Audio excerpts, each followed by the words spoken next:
जय श्री राम।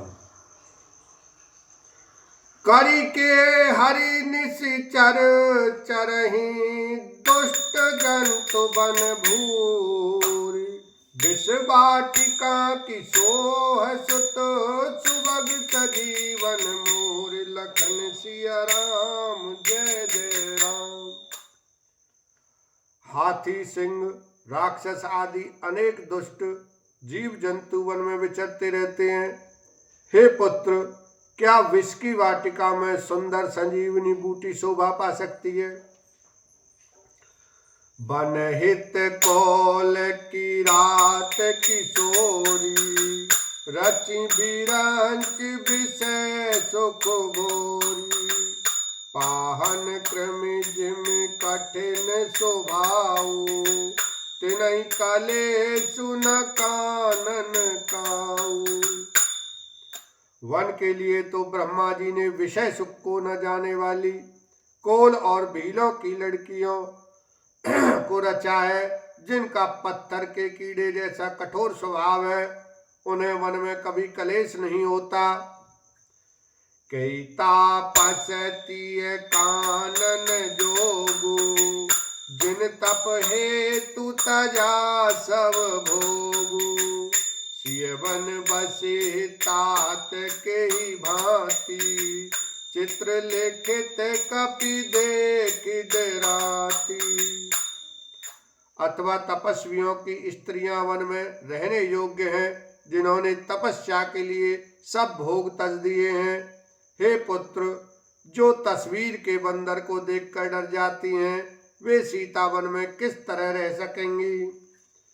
सुर सर सुभग बनज बनचारी डाबर जोग की हंस कुमारी अस विचारी जस आयसु होई मैं सिख देव जान की तोई। देव सरोवर के कमल वन में विचरण करने वाली हंसनी क्या गड़ैयों तलैयों में रहने के योग्य है? ऐसा विचार कर जैसी तुम्हारी आज्ञा हो मैं जानकी को वैसी ही शिक्षा दूं। जौसी भवन रहई के अम्बा मोहि के होई बहुत अवलंबा सुन रघुवीर मातु प्रिय बानी शील सनेह सुधा जनुसानी। माता कहती हैं, यदि सीता घर में रहे तो मुझको बहुत सहारा हो जाए।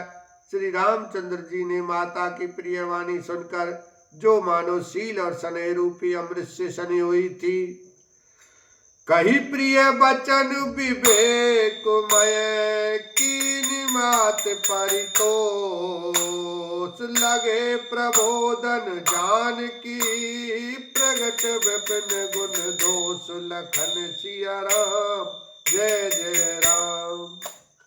विवेक में प्रिय वचन कहकर माता को संतुष्ट किया।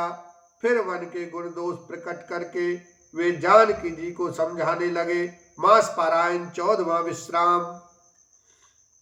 मातु समीप कहत सकुचाही बोले समय समझ मन माही राजकुमारी सिखावन सुनहु आन भांति जिये जन कुछ गुनहु। माता के सामने सीता जी से कुछ कहने में सकुचाते हैं, पर मन में यह समझकर कि यह समय ऐसा ही है, वे बोले, हे राजकुमारी मेरी सिखावन सुनो, मन में कुछ दूसरी तरह न समझ लेना।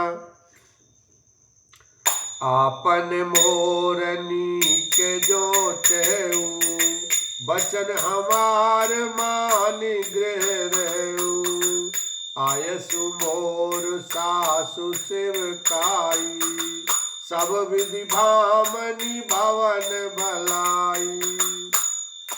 जो मेरा और अपना भला चाहती हो तो मेरा वचन मानकर घर रहो। हे भामिनी, मेरी आज्ञा का पालन होगा, सास की सेवा बन पड़ेगी, घर रहने में सभी प्रकार से भलाई है। एहि ते अधिक धर्म नहीं दूजा, सादर सास ससुर पद पूजा। जब जब मातु करई सुधि मोरी, होई प्रेम विकल मति भोरी। आदर पूर्वक सास ससुर के चरणों की पूजा सेवा करने से बढ़कर दूसरा कोई धर्म नहीं है। जब जब माता मुझे याद करेंगी और प्रेम से व्याकुल होने के कारण उनकी बुद्धि भोली हो जाएगी, वे अपने आप को भूल जाएंगी। तब तब तुम कही कथा पुरानी, सुंदर समझाए मृदुबानी। कहूँ शोभाए सपत सत मोही, सुमुखी मातु हित राखूं तोही। हे सुंदरी, तब तब तुम कोमल वाणी से पुरानी कथाएं कह कह कर इन्हें समझाना। हे सुमुखी, मुझे सैकड़ों सौगंध है, मैं यह स्वभाव से ही कहता हूँ कि मैं तुम्हें केवल माता के लिए ही घर पर रखता हूँ। गुरु श्रुति सम्मत धर्म फलो, पाई विनय कलेश।